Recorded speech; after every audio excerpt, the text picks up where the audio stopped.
નમસ્કાર દર્શક મિત્રો, ટીવી18 ન્યૂઝમાં આપનું સ્વાગત છે। સુરત કામરેજ 4 રસ્તા ખાતે પોલીસની કાર્યવાહી। રિક્ષા ચાલકો બાદ લક્ઝરી બસ સામે પોલીસની એક્શન।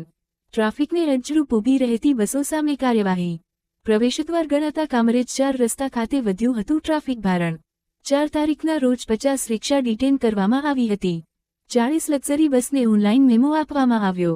કામરેજ પોલીસ દ્વારા ખાસ કરીને કામરેજ ચોકડી ઉપર કે જ્યાં ટ્રાવેલ્સના ડ્રાઈવરો ટ્રાવેલ્સને આડેધડ રીતે પાર્કિંગ કરી અને પેસેન્જર ભરતા હોય છે, વારંવાર તેઓને સૂચના આપવા છતાં તેઓ અહીંયા કામરેજ ચોકડી ખાતે આડેધડ અડધો રોડ દબાવીને પાર્કિંગ કરે છે। તે તમામ ટ્રાવેલ્સો વાળા ઉપર BNS કલમ 285 મુજબ ગુનો દાખલ, લગભગ 25 ગુના દાખલ કરેલ છે અને તે તમામ ટ્રાવેલ્સના ડ્રાઈવરોના જે લાયસન્સ છે એ લાયસન્સ રદ કરવાની પ્રોસિજર પણ કરવાના છીએ।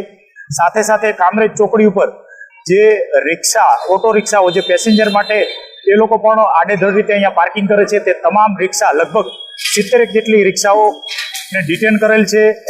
તમામ રિક્ષા અને ટ્રાવેલ્સ વાળાને અત્રેથી કામરેજ પોલીસ દ્વારા કડક સંદેશ આપવામાં આવે છે કે હવે પછીથી કામરેજ ચોકડી ઉપર મહેરબાની કરી અને રિક્ષા કે ટ્રાવેલ્સ આડેધડ રીતે પાર્કિંગ કરી અને પેસેન્જર નહીં ભરતા, કેમ કે આ નો પાર્કિંગ ઝોન છે અને નો પાર્કિંગ ઝોનમાં જો કોઈ પણ ટ્રાવેલ્સ કે રિક્ષાને પાર્કિંગ કરવામાં આવશે અને પેસેન્જર ભરવામાં આવશે રોડ દબાવીને, તો એમના ઉપર સ્ટ્રિક્ટમાં સ્ટ્રિક્ટ, કડકમાં કડક કાર્યવાહી કરવામાં આવશે।